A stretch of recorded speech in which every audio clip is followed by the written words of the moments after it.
For Whom the Bell Tolls by Ernest Hemingway. Chapter 13.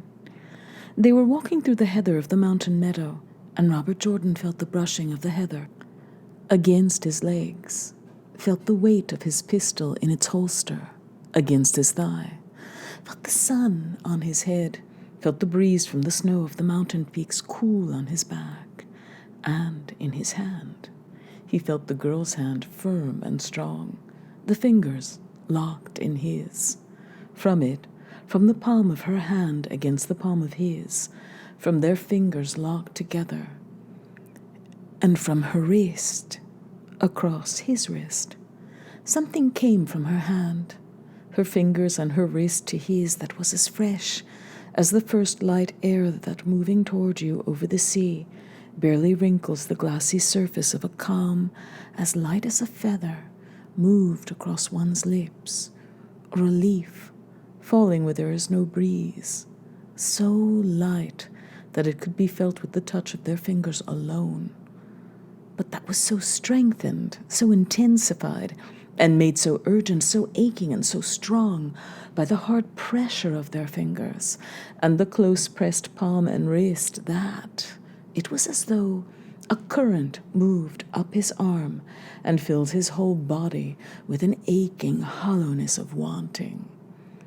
With the sun shining on her hair, tawny as wheat, and on her gold, brown, smooth, lovely face, and on the curve of her throat, he bent her head back and held her to him and kissed her. He felt her trembling as he kissed her, and he held the length of her body tight to him and felt her breasts against his chest through the two khaki shirts.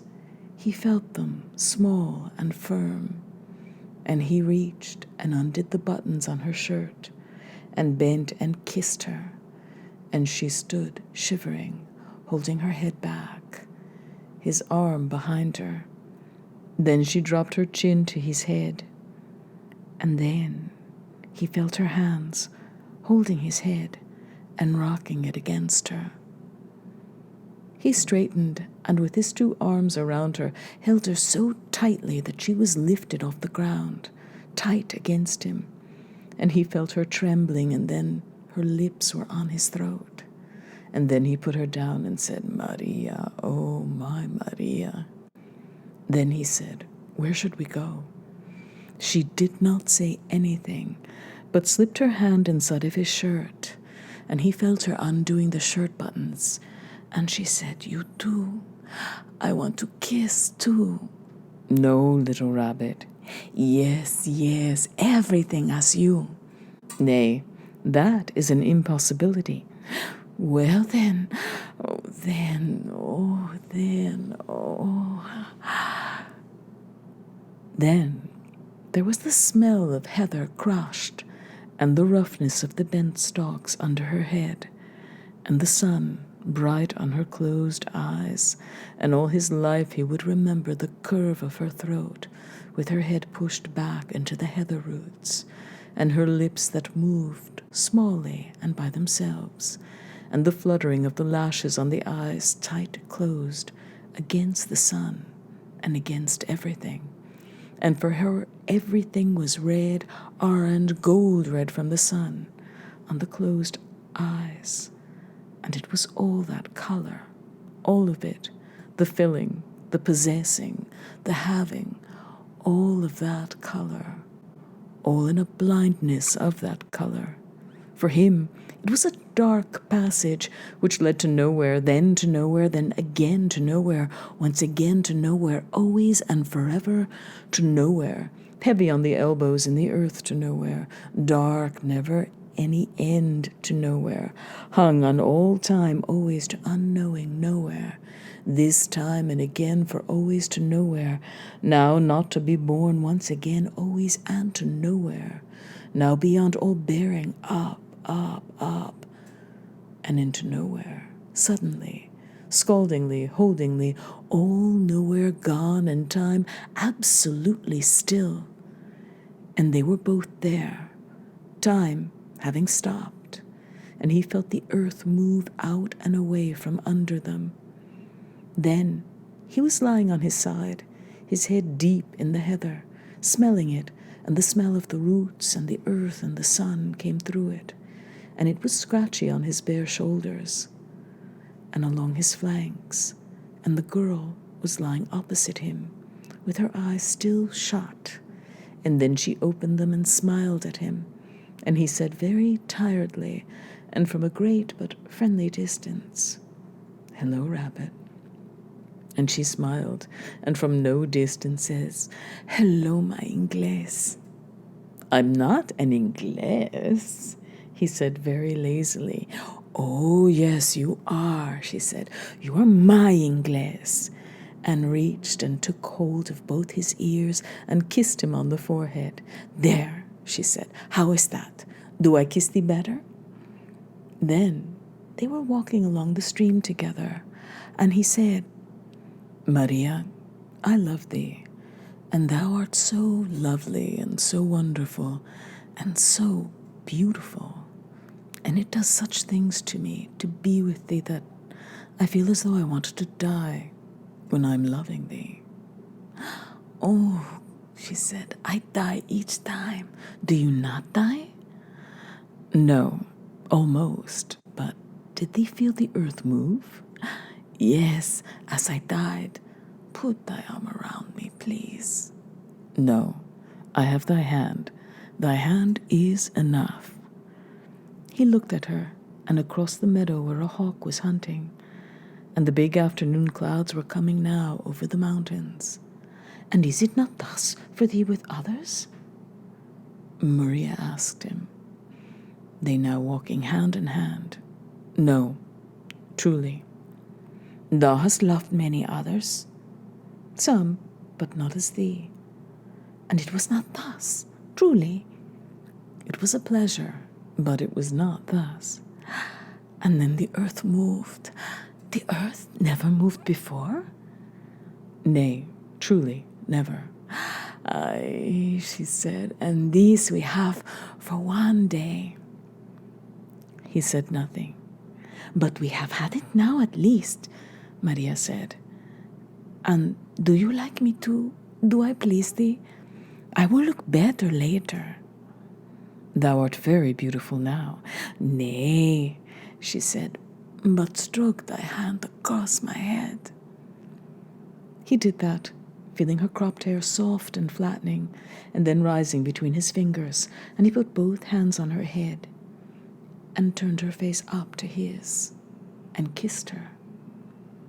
"I like to kiss very much," she said, "but I do not do it well." "Thou hast no need to kiss." "Yes, I have.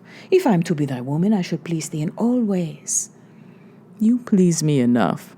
I would not be more pleased. There is no thing I could do if I were more pleased." "But you will see," she said very happily. "My hair amuses thee now because it is odd, but every day it is growing. It will be long, and then I will not look ugly, and perhaps you will love me very much." "Thou hast a lovely body," he said, "the loveliest in the world. It is only young and thin." "No, in a fine body there is magic. I do not know what makes it in one and not in another, but thou hast it." "For thee," she said. "Nay." "Yes, for thee and for thee always and only for thee. But it is little to bring thee. I would learn to take good care of thee. But tell me truly, did the earth never move for thee before?" "Never," he said truly. "Now I am happy," she said. "Now I am truly happy." "You are thinking of something else now?" she asked him. "Yes, my work." "I wish we had horses to ride," Maria said. "In my happiness, I would like to be on a good horse and ride fast with thee, riding fast beside me, and we would ride faster and faster, galloping, and never pass my happiness." "We could take thy happiness in a plane," he said absently, "and go over and over in the sky like the little pursuit planes shining in the sun," she said, "rolling it in loops and in dives. Que bueno. She laughed. My happiness would not even notice it. Thy happiness has a good stomach, he said, half hearing what she said, because now he was not there.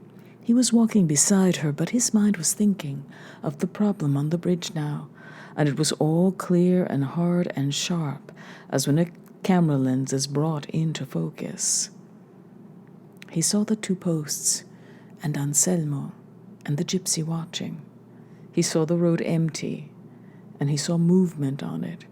He saw where he would place the two automatic rifles to get the most level field of fire. And who will serve them, he thought. Me at the end, but who at the start? He placed the charges, wedged and lashed them, sunk his caps and crimped them, ran his wires, hooked them up, and got back to where he had placed the old box of the exploder. And then he started to think of all the things that could have happened and that might go wrong. Stop it, he told himself. You have made love to this girl, and now your head is clear, properly clear, and you start to worry? It is one thing to think you must do, and it is another thing to worry. Don't worry. You mustn't worry. You know the things that you have to do, and you know what may happen. Certainly it may happen. You went into it knowing what you were fighting for. You were fighting against exactly what you were doing and being forced into doing to have any chance of winning. So, now he was compelled to use these people whom he liked as you should use troops toward whom you have no feeling at all if you were to be successful. Pablo was evidently the smartest. He knew how bad it was instantly. The woman was all for it, and still was. But the realization of what it really consisted in had overcome her steadily, and it had done plenty to her already. Sordo recognized it instantly and would do it, but he did not like it any more than he, Robert Jordan, liked it. So, you say that it is not that which will happen to yourself, but that which may happen to the woman and the girl and to the others that you think of, all right? What would have happened to them if you had not come? What happened to them and what has passed with them before you were ever here? You must not think in that way. You have no responsibility for them, except in action. The orders do not come from you, they come from Goltz. And who is Goltz? A good general, the best you've ever served under. But should a man carry out impossible orders knowing what they lead to, even though they come from Goltz, who is the party as well as the army? Yes, he should carry them out, because it is only in the performing of them that they can prove to be impossible. How do you know they are impossible until you've tried them? If everyone said orders were impossible to carry out when they were received, where would you be? Where would we all be if you just said impossible when orders came? He'd seen enough of commanders to whom all orders were impossible. That swine Gomez in Extremadura. He had seen enough attacks when the flanks did not advance because it was impossible. No, he would carry out the orders, and it was bad luck that you liked the people you must do it with. In all the work that they, the partisans, did, they brought added danger and bad luck to the people that sheltered them and worked with them. For what? So that eventually there would be no more danger, and so that the country would be a good place to live in.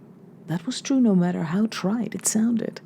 If the Republic lost, it would be impossible for those who believed in it to live in Spain. But would it? Yes. He knew that it would be, from the things that happened in the parts the fascists had already taken. Pablo was a swine, but the others were fine people, and was it not a betrayal of them to get them to do this? Perhaps it was, but if they did not do it, 2 squadrons of cavalry would come and hunt them out of the hills in a week. Nope, there was nothing to be gained by leaving them alone, except that all people should be left alone, and you should interfere with no one. So, he believed that, did he? Yes, he believed that. And what about a planned society and the rest of it? That was for others to do. He had something else to do after this war. He fought now in this war because it had started in a country that he loved, and he believed in the Republic, and that if it were destroyed, life would be unbearable for all those people who believed in it. He was under communist discipline for the duration of the war.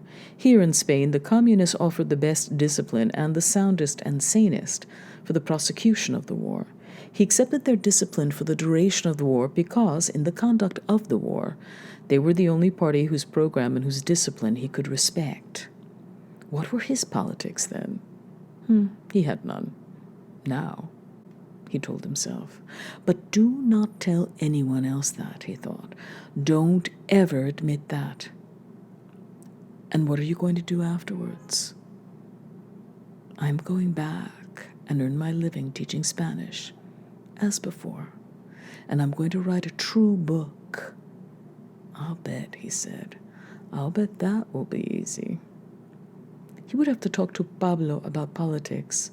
It would certainly be interesting to see what his political development had been.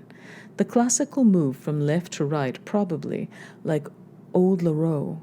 Pablo was quite a lot like Leroux. Prieto was as bad. Pablo and Prieto had about an equal faith in the ultimate victory. They all had the politics of horse thieves. He believed in the Republic as a form of government, but the Republic would have to get rid of all that bunch of horse thieves that brought it to the pass it was in when the rebellion started. Was there ever a people whose leaders were as truly their enemies as this one? Enemies of the people. That was a phrase he might omit. That was a catchphrase he would skip. That was one thing that sleeping with Maria had done. He had gotten to be as bigoted and hidebound about his politics as a hard-shelled Baptist, and phrases like enemies of the people came into his mind without his much criticizing them in any way. Any sort of cliches, both revolutionary and patriotic. His mind employed them without criticism. Of course, they were true, but it was too easy to be nimble about using them. But since last night and this afternoon, his mind was much clearer and cleaner on that business. Bigotry is an odd thing. To be bigoted, you have to be absolutely sure that you are right, and nothing makes that surety and righteousness like continence. Continence is the foe of heresy. How would that premise stand up if he examined it? That was probably why the communists were always cracking down on the bohemianism. When you were drunk, or when you committed either fornication or adultery, you recognized your own personal fallibility of that so mutable substitute for the Apostles' Creed, the party line, down with bohemianism, the sin of Mayakovsky. But Mayakovsky was a saint again. That was because he was safely dead. You'll be safely dead yourself, he told himself. Now stop thinking that sort of thing. Think about Maria. Maria was very hard on his bigotry. So far she had not affected his resolution, but he would much prefer not to die. He would abandon a hero's or a martyr's end gladly. He did not want to make a Thermopylax, nor be Horatius or at any bridge, nor be the Dutch boy with his finger in that dike. No, he would like to spend some time with Maria. That was the simplest expression of it. He would like to spend a long, long time with her. He did not believe there was ever going to be any such thing as a long time anymore, but if there ever was such a thing, he would like to spend it with her. He could go into the hotel and register as Dr. and Mrs. Livingston, I presume, he thought. Why not marry her? Sure, he thought, I will marry her. Then we will be Mr. and Mrs. Robert Jordan of Sun Valley, Idaho, or Corpus Christi, Texas, or Butte, Montana. Spanish girls make wonderful wives. I've never had one, so I know. And when I get my job back at the university, she can be an instructor's wife. And when undergraduates who take Spanish 4 come in to smoke pipes in the evening and have those so valuable informal discussions about Quevedo, Lope de Vega, Galdós, and the other always admirable dead, Maria can tell them about how some of the blue-shirted crusaders for the true faith sat on her head while others twisted her arms and pulled her skirts up and stuffed them in her mouth. I wonder how they will like Maria in Missoula, Montana. That is, if I can get a job back in Missoula. I suppose that I'm ticketed as a red there now for good and will be on the general blacklist, though you never know. You can never tell. They've no proof of what you do, and as a matter of fact, they would never believe it if you told them, and my passport was valid for Spain before they issued the restrictions. This time for getting back will not be until the fall of 37.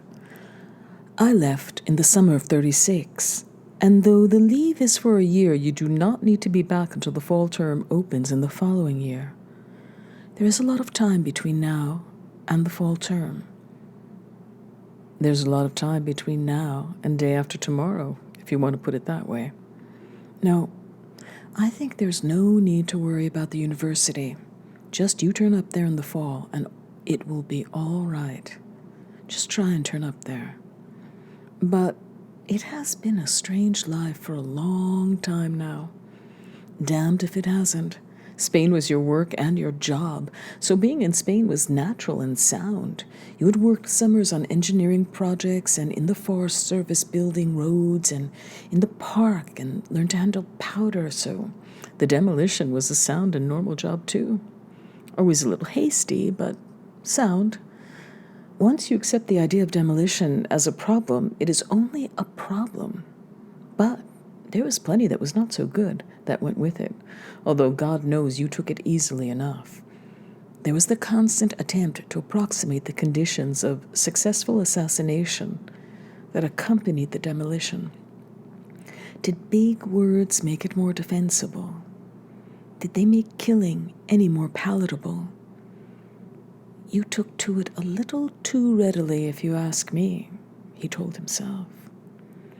And what you will be like, or just exactly what you will be suited for when you leave the service of the Republic is, to me, he thought, extremely doubtful. But my guess is you will get rid of all that by writing about it, he said. Once you write it down, it is all gone. It will be a good book if you can write it, much better than the other. But in the meantime, all the life you have or ever will have is today, tonight, tomorrow, today, tonight, tomorrow, over and over again, I hope, he thought. And so you would better take what time there is and be very thankful for it. If the bridge goes bad, it does not look too good just now. But Maria has been good, has she not? Oh, has she not, he thought. Maybe that is what I'm going to get now from life. Maybe that is my life, and instead of it being 70, it is 48 hours, or just 70 hours and 10 or 12 rather.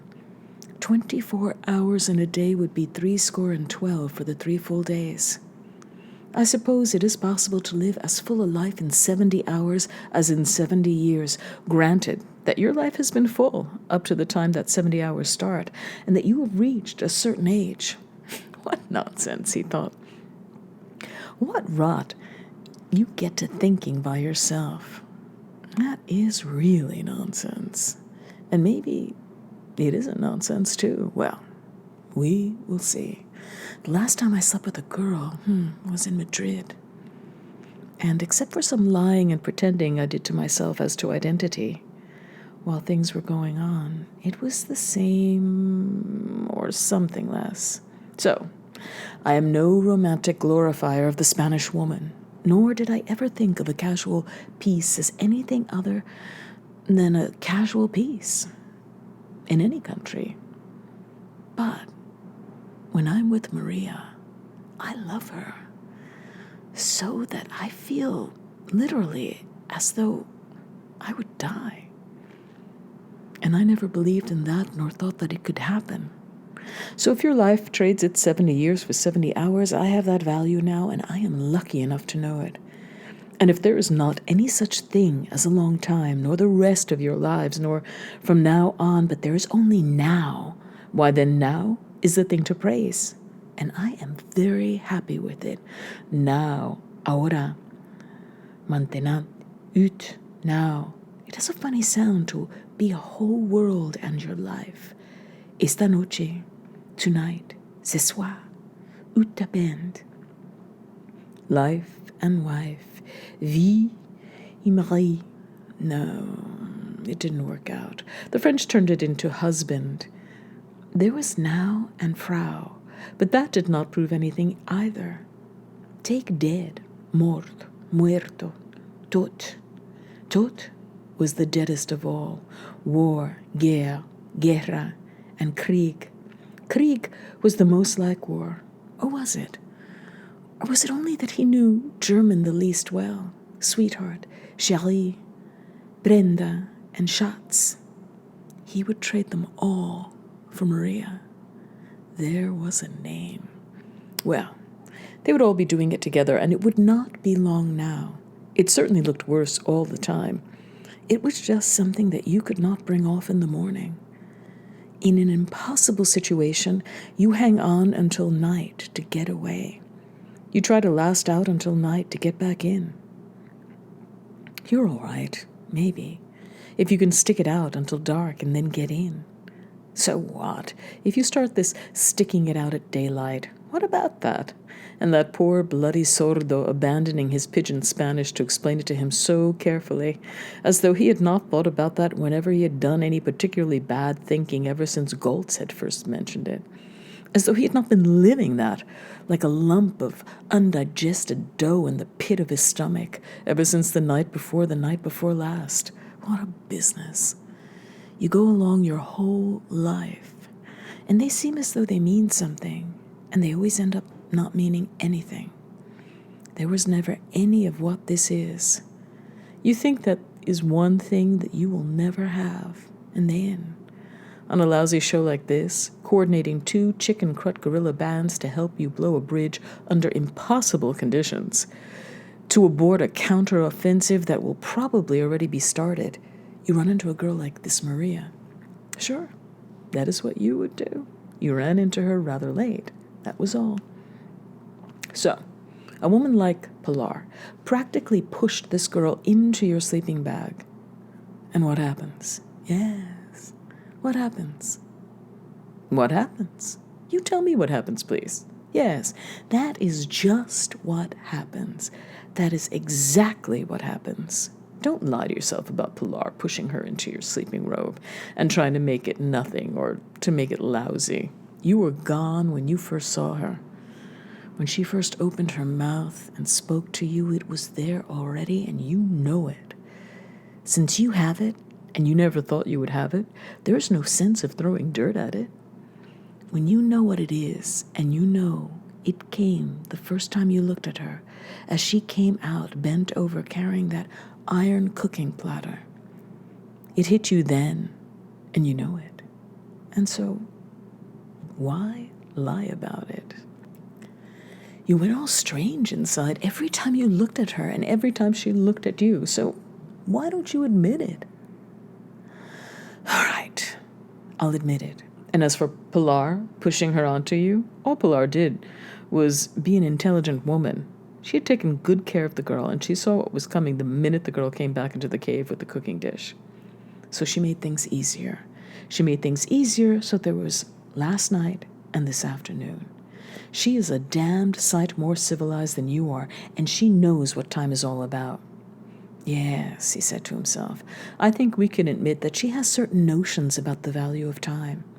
She took a beating and all because she did not want other people losing what she'd lost. And then, the idea of admitting it was lost was too big a thing to swallow. So, she took a beating back there on the hill, and I guess we did not make it any easier for her. Well, so, that is what happens and what has happened, and you might as well admit it, and now you will never have 2 whole nights with her. Not a lifetime. Not to live together. Not to have what people were always supposed to have. Not at all. One night that is past. Once one afternoon, one night to come, maybe. No, sir. Not time, not happiness, not fun, not children, not a house, not a bathroom, not a clean pair of pajamas, not the morning paper, not to wake up together, not to wake and know she's there and that you're not alone. No, none of that. But why? When this is all you're going to get in life of what you want, when you found it, why not just one night in a bed with sheets? You ask for the impossible. You ask for the ruddy impossible. So, if you love this girl as much as you say you do, you had better love her very hard and make up in intensity what the relationship will lack in duration and in continuity. Do you hear that? In the old days, people devoted a lifetime to it. And now, when you have found it, if you get 2 nights together, you wonder where all the luck came from. 2 nights. 2 nights to love, honor, and cherish, for better and for worse, in sickness and in health. No, that wasn't it. In sickness and in health, till death do us part, in 2 nights. Much more than likely, and now lay off that sort of thinking. You can stop that now. That's not good for you. Do nothing that is not good for you. Sure, that's it. This was what Goltz had talked about. The longer he was around, the smarter Goltz seemed. So this was what he was talking about, the compensation of irregular service. Had Goltz had this, and was it the urgency and the lack of time and the circumstances that made it? Was this something that happened to everyone, given comparable circumstances? And did he only think it was something special because it was happening to him? Had Goltz slept around in a hurry when he was commanding irregular cavalry in the Red Army, and had the combination of the circumstances and the rest of it made the girl seem the way Maria was?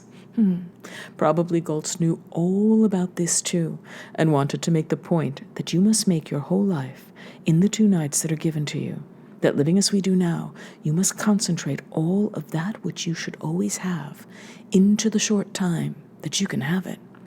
It was a good system of belief, but he did not believe that Maria had only been made by the circumstances, unless, of course, she is a reaction from her own circumstance as well as his. Her one circumstance is not so good, he thought. No, not so good. If this was how it was, then this was how it was. But there was no law that made him say he liked it.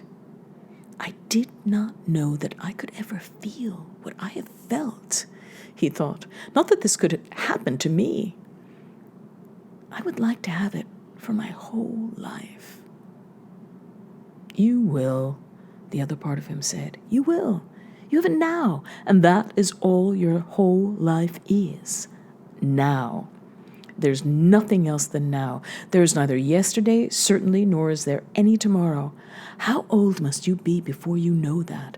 There is only now. And if now is only 2 days, then 2 days is your life, and everything in it will be in proportion.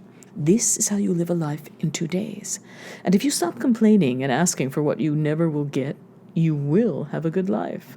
A good life is not measured by any biblical span. So, now, do not worry. Take what you have and do your work, and you will have a long life, and a very merry one.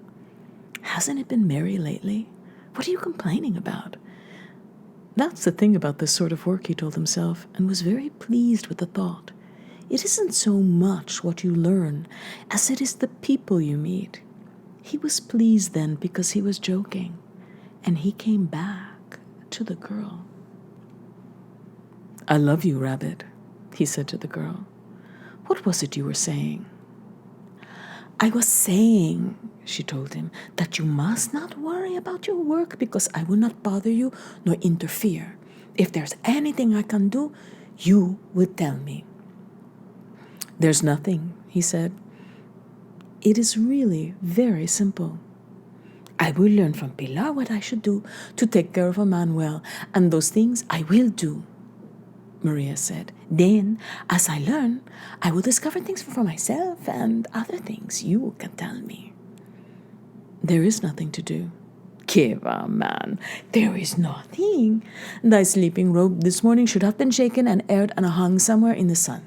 Then, before the dew comes, it should be taken into shelter. Go on, Rabbit. Thy socks should be washed and dried. I would see thee had 2 pair. What else? If thou would show me, I would clean and oil thy pistol. Kiss me, Robert Jordan said. Nay, this is serious. Would thou show me about the pistol? Pilar has rags and oil. There's a cleaning rod inside the cave that should fit it. Sure, I'll show you. Then, Maria said, if you will teach me to shoot it, either one of us could shoot the other and himself or herself if one were wounded and it were necessary to avoid capture. Very interesting, Robert Jordan said. Do you have many ideas like that? Not many, Maria said, but it is a good one. Pilar gave me this and showed me how to use it. She opened the breast pocket of her shirt and took out a cut-down leather holder such as pocket combs are carried in, and removing a wide rubber band that closed both ends, took out a gem-type single-edged razor blade. I keep this always, she explained. Pilar says you must make the cut here, just below the ear, and draw it toward here, and she showed him with her finger. She says there is a big artery there, and that drawing the blade from there, you cannot miss it. Also, she says there is no pain, and you must simply press firmly below the ear and draw it downward. She says it is nothing, and that they cannot stop it if it is done. That's right, said Robert Jordan. That's the carotid artery. So she goes around with that all the time, he thought, as a definitely accepted and properly organized possibility. But I would rather have thee shoot me, Maria said. Promise, if there's any need, that thou wilt shoot me. Sure, Robert Jordan said. I promise. Thank thee very much, Maria told him. I know it is not easy to do. That's all right, Robert Jordan said. You forget all this, he thought. You forget about the beauties of a civil war when you keep your mind too much on your work. You have forgotten this. Well, you're supposed to. Kashkin couldn't forget it, and it spoiled his work. Or do you think the old boy had a hunch? It was very strange because he'd experienced absolutely no emotion about the shooting of Kashkin. He expected that at some time he might have it, but so far there had been absolutely none.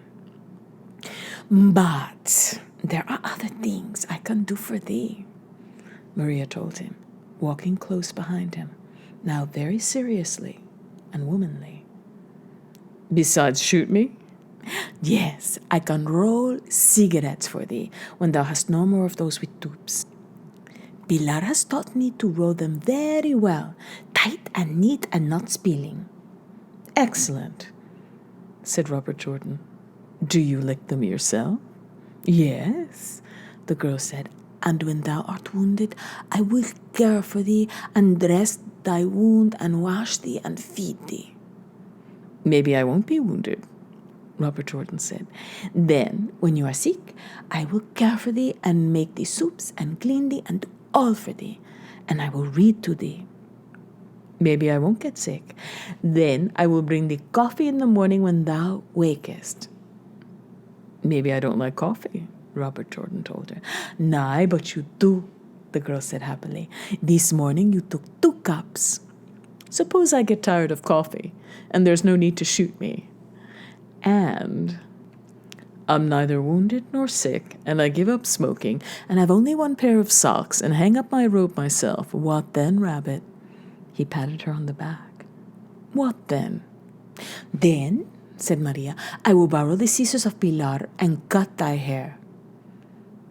I don't like to have my hair cut. Neither do I, said Maria, and I like thy hair as it is. So, if there's nothing to do for thee, I will sit by thee and watch thee, and in the nights we will make love. Good, Robert Jordan said. That last project is very sensible. To me it seems the same, Maria smiled. Oh, Inglés. she said. My name is Roberto. Nay, but I call the Inglés, as Pilar does. Still, it is Roberto. No, she told him. Now for a whole day it is Inglés. And Inglés, can I help thee with thy work? No. What I do now I do alone and very coldly in my head. Good, she said. And when will it be finished? Tonight, with luck. Good, she said. Below them was the last woods that led to the camp. Who is that? Robert Jordan asked and pointed. Pilar, the girl said, looking along his arm. Surely it is Pilar. At the lower edge of the meadow, where the first trees grew, the woman was sitting, her head on her arms. She looked like a dark bundle from where they stood, black against the brown of the tree trunk. Come on, Robert Jordan said, and started to run toward her through the knee-high heather.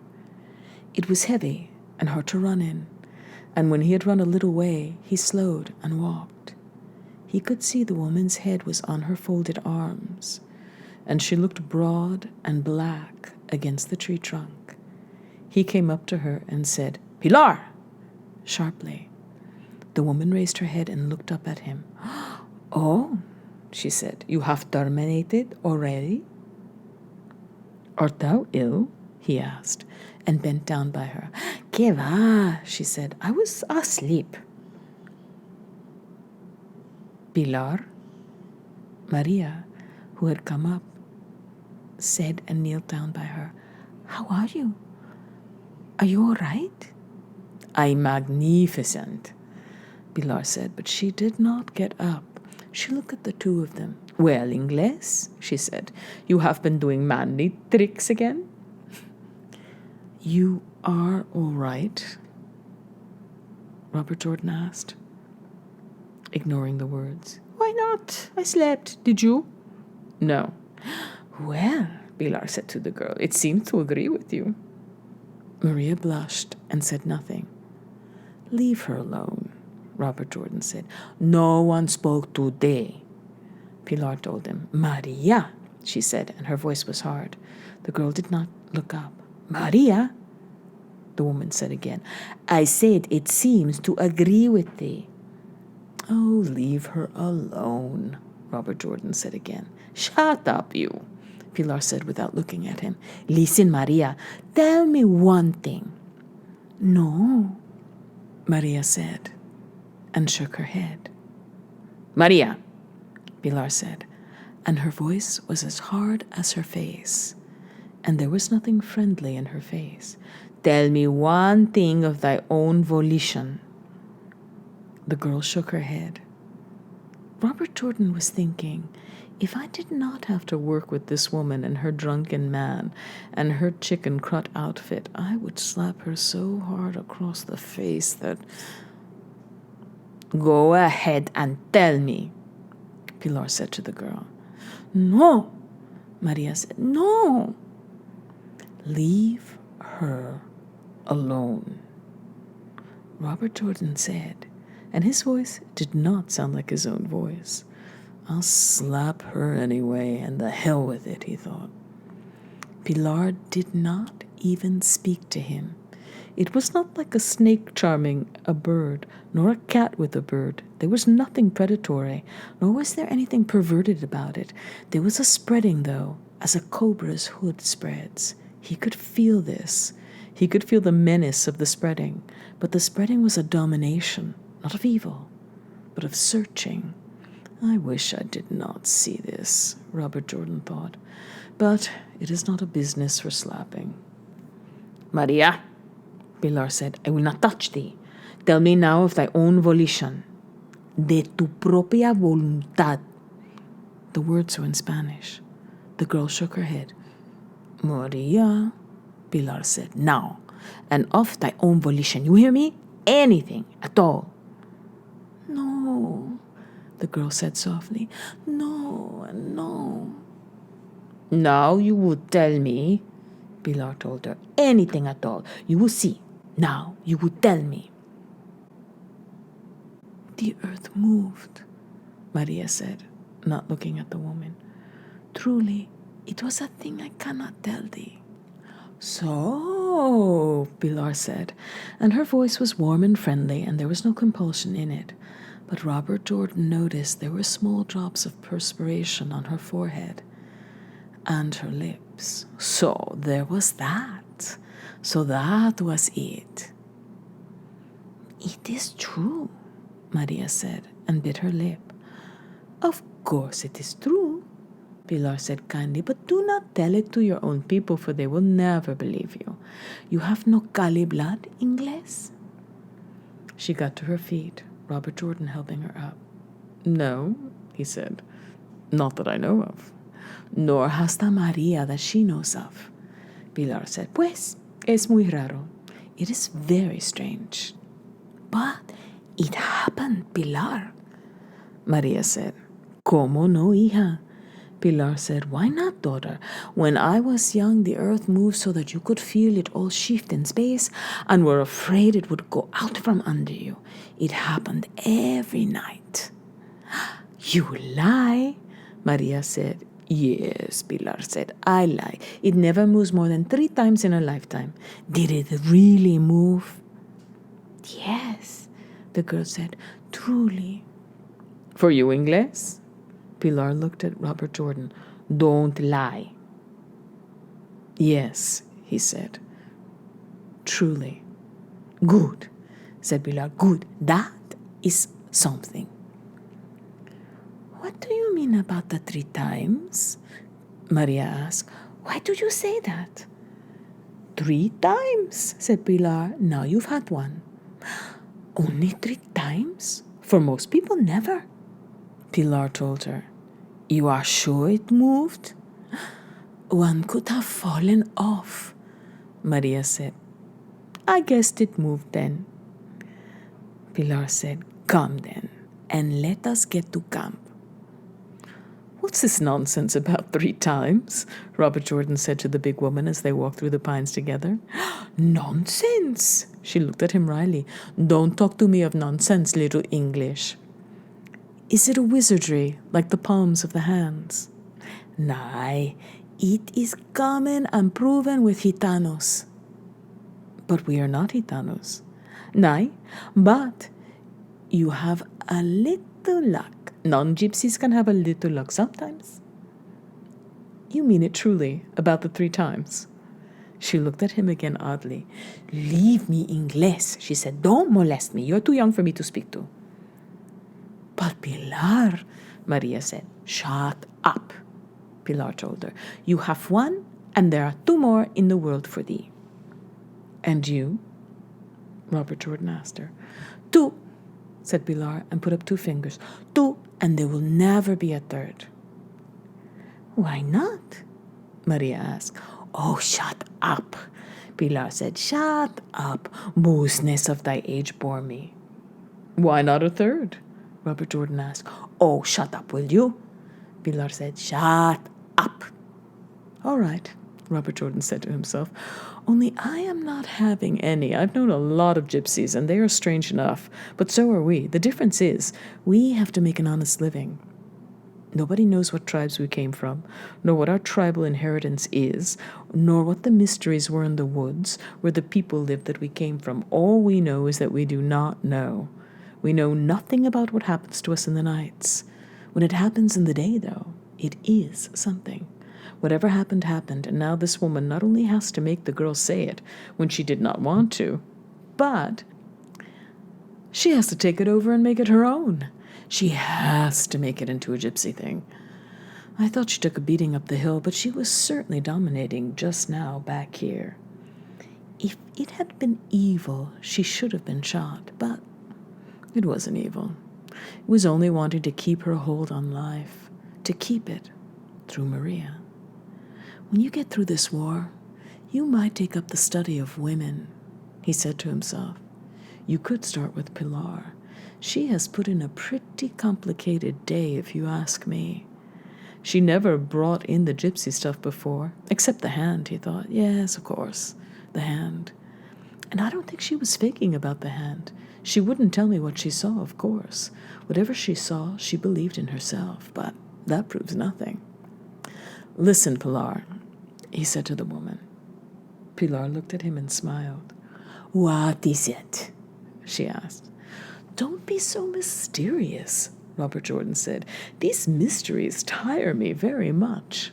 So, Pilar said, I do not believe in ogres, soothsayers, fortune-tellers, or chicken-crut gypsy witchcraft. Oh? Said Pilar. No, and you can leave the girl alone. I will leave the girl alone. And leave the mysteries, Robert Jordan said. We have enough work and enough things that will be done without complicating it with chicken crut. Fewer mysteries and more work. I see, said Pilar, and nodded her head in agreement. And listen Inglés, she said, and smiled at him. Did the earth move? Yes, God damn you, it moved. Pilar laughed and stood looking at Robert Jordan laughing. Oh, Inglés, she said laughing. You are very comical. You must do much work now to regain thy dignity. The hell with you, Robert Jordan thought, but he kept his mouth shut. While they had spoken, the sun had clouded over, and so he looked back up toward the mountains. The sky was now heavy and gray. Sure, Pilar said to him, looking at the sky. It will snow. Now? Almost in June? Why not?